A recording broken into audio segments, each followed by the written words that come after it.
Hello everyone, easy life change সাইটের পক্ষ থেকে সবাইকে স্বাগতম জানাচ্ছি। আমি পরম।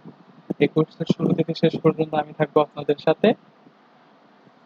মাইক্রোসফট এক্সেল সফটওয়্যারটি যদি আপনাদের ইনস্টল করা না থাকে দ্রুত ইনস্টল করে ফেলুন, আর যদি ইনস্টল করা থাকে আপনারা সিম্পলি সার্চ অপশন বারে গিয়ে এক্সেল টাইপ করুন, এক্সেল টাইপ করে ওপেন করে ফেলুন মাইক্রোসফট এক্সেল সফটওয়্যারটি। আমার যেহেতু প্রোডাক্ট অ্যাক্টিভেশন লাইসেন্স করা নেই, সেই জন্য আমার এই উইন্ডোটা আসছে। আশা করি আপনারা বুঝতে পেরেছেন। আপনারা যদি মাইক্রোসফট এক্সেল এর অন্য কোনো ভার্সন ইউজ করে থাকেন তাহলে আপনাদের একটু ডিফারেন্ট লাগতে পারে, কিন্তু আসলে চিন্তার কোনো কারণ নেই। কারণ হচ্ছে সবগুলা ভার্সনে আসলে সেম কাজ করে আর কি। এই যে যে টুলস গুলো দেখতে পাচ্ছি আমরা, এই যে সবই সেম কাজ করে, মানে মেনলি সবই সেম কাজ করে। আর অন্য কোনো ভার্সন ইউজ করে থাকলে আপনার, এই যে আমি আমি যেহেতু 2010 ভার্সনটা ইউজ করছি, আমি ওপেন করার পরে আমার ডিরেক্ট একটা ওয়ার্ক বুক ওপেন হয়ে গেল, এটাকে বলা হয় ওয়ার্ক বুক। ঠিক আছে, একটা ওয়ার্কবুক ওপেন হয়ে গেল। আপনার ক্ষেত্রে সেটা না হতে পারে। আপনার ক্ষেত্রে এরকম একটা উইন্ডো আসতে পারে যেখানে থাকবে হচ্ছে ফিচার পার্সোনাল, এরকম থাকতে পারে। ওইখানে আপনি অপশন দেখতে পারবেন যে ক্রিয়েট এ ব্ল্যাঙ্ক ওয়ার্কবুক। এখানে ক্লিক করলে আপনি একটা এরকম একটা ওয়ার্কবুক ক্রিয়েট হয়ে যাবে। আচ্ছা, তো আমরা প্রথমে আসি এক্সেলে। যখন আমরা একটা এরকম একটা ওয়ার্কবুক ক্রিয়েট করব তখন আমাদের প্রথমে আসবে হচ্ছে এই যে দেখেন এখানে কিছু ট্যাব দেখতে পাচ্ছি আমরা, যে home tab, insert tab, page layout, বিভিন্ন ট্যাব দেখতে পাচ্ছি। এই ট্যাবগুলোর মধ্যে বিভিন্ন টুল আছে। ঠিক আছে, তো টুলগুলোর ব্যবহার সম্পর্কে আমরা আস্তে আস্তে সবগুলো জানতে পারবো। এই যে সবগুলাকে একসাথে বলা হয় রিবন। ঠিক আছে, সব আমাদের এক্সেলে কাজ করার জন্য যা যা প্রয়োজন হয় সবগুলো হচ্ছে এই রিবনে অন্তর্ভুক্ত আছে। আচ্ছা, হোম ট্যাবের বাম পাশে আমরা একটা ট্যাব দেখতে পাচ্ছি, ফাইল। এই ফাইল ট্যাবে যদি আমরা ক্লিক করি আমরা দেখতে পাচ্ছি এখানে সেভ আছে, সেভ আছে, নিউ আছে, প্রিন্ট আছে, বিভিন্ন অপশন আছে। এই ফাইল ট্যাবের মেইনলি কাজ হচ্ছে ফাইলটা ম্যানেজ করা। আমরা কিভাবে ফাইলটা ম্যানেজ করতে পারবো, আমরা ফাইলটাকে সেভ করতে পারবো, আমরা নতুন ফাইল ওপেন করতে পারবো, কি করতে পারবো, আমরা প্রিন্ট করতে পারবো। এখানে প্রিন্ট অপশন দেখতে পাচ্ছি। ঠিক আছে, তো চলুন আমরা একটা ফাইল ওপেন করি। আহ, আচ্ছা, আরেকটা কথা, আমরা আমরা যদি ফাইল অপশন থেকে, আমরা যদি ফাইল ওপেন না করতে চাই, ফাইল অপশন থেকে আগের ওয়ার্কবুকে ফিরে যেতে চাই, তাহলে আমরা সিম্পলি হোমে ক্লিক করব অথবা এসকেপ বাটনটা প্রেস করব। আচ্ছা, আমরা একটা ফাইল ওপেন করি, ওপেনে ক্লিক করব, যে ফাইলটা ওপেন করতে চাই সেটা ক্লিক করব আর ওপেন ক্লিক করব। আমরা এটা অন্যভাবেও করতে পারি, আমরা কন্ট্রোল ও প্রেস করলে ফাইল ওপেনের উইন্ডোটা চলে আসবে, আমরা ক্লিক করে সিম্পলি ওপেন করতে পারি। আচ্ছা, প্রথমে বলে রাখি, এটা আমরা একটা ওয়ার্কবুক ওপেন করেছি, একটা ফাইল ওপেন করেছি। এখানে আমরা দেখতে পাচ্ছি বিভিন্ন ডাটা দেখতে পাচ্ছি। প্রতিটা ওয়ার্কবুক মিনিমাম একটা ওয়ার্কশিটের সমন্বয়ে গঠিত, কমপক্ষে একটা ওয়ার্কশিট থাকবে, একের অধিক ওয়ার্কশিট থাকতে পারে। এই যেমন ধরেন আমাদের এই ওয়ার্কবুকটাতে বিভিন্ন ওয়ার্কশিট আছে, যে অর্ডারের ওয়ার্কশিট আছে, সেলস 2016 এর ওয়ার্কশিট আছে, অ্যাকাউন্ট ম্যানেজারের ওয়ার্কশিট আছে। আমরা চাইলে আরো ওয়ার্কশিট ক্রিয়েট করতে পারি চাইলে। এখানে জাস্ট আমরা ইনসার্ট দিবে, যে ক্লিক করবে ইনসার্ট, যা ইচ্ছা যতগুলো ইচ্ছা আমরা করতে পারবো।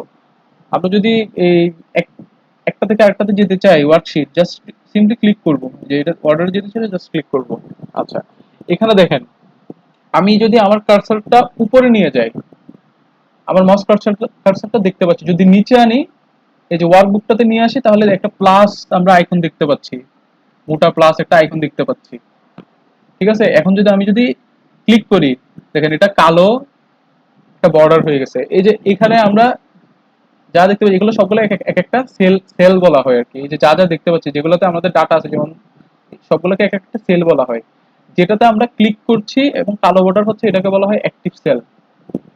ঠিক আছে, এটাতে ক্লিক করেছি আমরা, এটাতে ক্লিক করেছি, এটা কালো বর্ডার হয়েছে মানে এটা অ্যাক্টিভ সেল। আমি যদি কোনো ডাটা ইনপুট করি এটার মধ্যে ডাটাটা ইনপুট হবে। ঠিক আছে, এটা যে অ্যাক্টিভ আমরা কিভাবে বুঝবো, যে কালো একটা বর্ডার আছে এটার মাধ্যমে বুঝবো। ঠিক আছে, এখন দেখেন আমি আমার মাউসটা যদি একটু নিচে আনি, দেখেন একটা প্লাস ক্রস চিহ্ন আসছে হাইলাইটেড। এখন যদি আমি এটা নিচে টান টান দেই, দেখেন এটা সব কপি হয়ে যাবে, এটাকে কপি সেল বলা হয়। ঠিক আছে, ফিল হ্যান্ডেল বলা হয়। আমি যেহেতু কপিটা করতে চাচ্ছি না, ঠিক আছে, এটা জাস্ট আপনাদের দেখানোর জন্য দিলাম। এই ডাটাগুলো চেঞ্জ হয়ে গেছে না, কপি হয়ে গেছে না। আমি যেহেতু করতে চাচ্ছি না, তাহলে আমাকে কি করতে হবে, আগের ডাটাগুলো আনতে হবে। এটার জন্য আমরা কি করতে পারি? এটার জন্য আমরা করতে পারি হচ্ছে, আমরা যদি উপরে যাই এখানে একটা অপশন দেখতে পাচ্ছি, দেখেন, আনডু অটো ফিল। ঠিক আছে, এই যে আমি অটো ফিল করলাম, এটাকে যদি আনডু করতে চাই, মানে আগের অবস্থায় যেতে চাই, এখানে ক্লিক করবো, এই যে আনডু, আনডু হয়ে গেছে। এটা আমরা ইয়ার মধ্যে শর্টকাট কির মাধ্যমে করতে পারি, সেটা হচ্ছে কন্ট্রোল জেড। ঠিক আছে, আর রিডো মানে হচ্ছে আমি যে চেঞ্জ করলাম সেটা যদি আগের অবস্থায় আনতে চাই তাহলে কি হবে, রিডো। দেখেন আমি যে অটোফিল করলাম এটা আগের অবস্থায় চলে আসছে, আমি যদি আগের অবস্থায় যেতে চাই, মানে আমি যে চেঞ্জ করেছি সেটা না করতে চাই, তাহলে আবার কন্ট্রোল জেড। আবার যদি চেঞ্জ যে করেছি সেটা তো আনতে চাই, তাহলে কি হবে, কন্ট্রোল ওয়াই। আশা করি আমরা বুঝতে পেরেছি। আমি যেহেতু চেঞ্জ করতে চাচ্ছি না সেজন্য কন্ট্রোল জেড, আগের অবস্থায় চলে আসলাম। ঠিক আছে, এখানে দেখেন এই যে আরেকটা অপশন আছে। কি অপশন আছে? উইন্ডো রিডার পাশে এখানে একটা অপশন আছে কুইক অ্যাক্সেস টুলবার। এখানে যদি আমাদের কোনো টুল, এই যে এখানে এগুলো এক একটাকে বলা হয় ট্যাব, এই যে হোম ট্যাব, ইনসার্ট ট্যাব, এই ট্যাবগুলোর মধ্যে কি আছে, বিভিন্ন টুল আছে। যেমন ধরেন আমাদের এখান থেকে একটা টুল আমাদের সবসময় প্রয়োজন প্রয়োজন হয়, যেমন ধরেন এই সাইজ টুলটা, মনে করেন এই সাইজ টুলটা আমাদের সবসময় প্রয়োজন হয়। তো আমরা এটা চাইলে আমরা আমাদের অ্যাক্সেস টুলবারে আমরা অ্যাড করে দিতে পারি, রাইট ক্লিক করে মাউসের অ্যাড টু অ্যাক্সেস টুলবারে যদি ক্লিক করি, এটা এখানে চলে আসছে, দেখতে পাচ্ছেন? আচ্ছা, এটা আমরা চাইলে আবার রিমুভও করে দিতে পারি, রাইট ক্লিক করে রিমুভ ফ্রম অ্যাক্সেস টুলবার। আমাদের যাতে কাজের সুবিধা হয় সেজন্য আমরা চাইলে অ্যাক্সেস টুলবারে অ্যাড করে দিতে পারি। আচ্ছা, এই যে দেখেন এই যে হোম টুলবারটা এখানে ইয়া করা আছে, গ্রুপ করা আছে। এই যে ফন্টের জন্য একটা গ্রুপ করা আছে, অ্যালাইনমেন্টের একটা গ্রুপ করা আছে, নাম্বারের একটা গ্রুপ করা আছে। এখানে এই যে ফন্ট গ্রুপের, দেখেন নিচে একটা ডায়লগ বক্স আছে, এখানে যদি আমরা ক্লিক করি, এই যে ফন্ট অপশনের জন্য যা যা অপশন আছে সবগুলার ডিটেলস অপশন এখানে আমরা পেয়ে যাব। আপনারা এগুলো ক্লিক করে একটু দেখবেন কোনটাতে কি হয় কি না হয়, ক্লিক করলে কি হয়। এখন যেমন ধরেন আমি যদি এটা অ্যাডোব বা অ্যাডোব অ্যারাবিক দেই, ওকে দেই, দেখেন এই ফন্টটা চেঞ্জ হয়ে গেছে।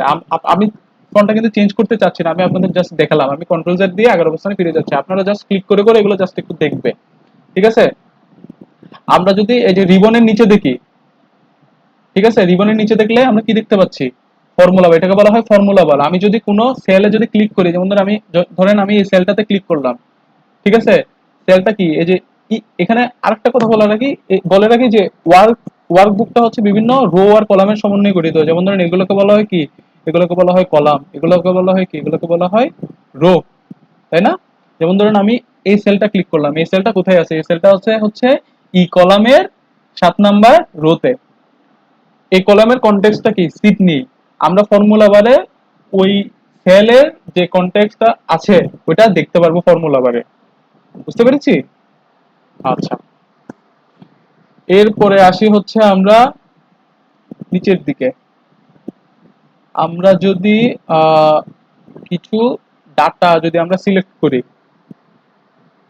মনে করেন যে এই ডাটাগুলো আমরা সিলেক্ট করলাম, এই ডাটাগুলো সিলেক্ট করলাম। আচ্ছা, এই ডাটাগুলো কিভাবে সিলেক্ট করলাম, মনে করেন এখান থেকে আমরা এই ডাটাগুলো সিলেক্ট করব, এটাতে ক্লিক করে আমরা যতটুকু পর্যন্ত সিলেক্ট করতে চাই ততটুকু নিয়ে আসবো। এই যে আপনাদের মনে হতে পারে যে এই ডাটাটা তো কালার করা নেই, তাহলে এটা কি সিলেক্ট হয়েছে?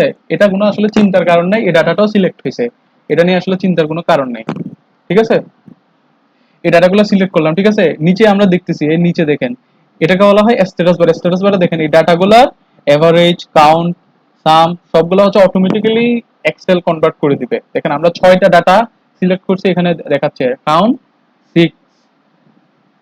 ঠিক আছে, আচ্ছা, এগুলা হচ্ছে আপনারা সবগুলো আস্তে আস্তে দেখবেন, সবগুলা অপশন সম্পর্কে, রিবনের মধ্যে আপনার টুলগুলো সম্পর্কে আপনারা একটু ক্লিক করে করে দেখবেন কোনটাতে কি হয় না হয়। আপনাদের সাথে দেখা হবে দ্বিতীয় ভিডিওতে। Thank you.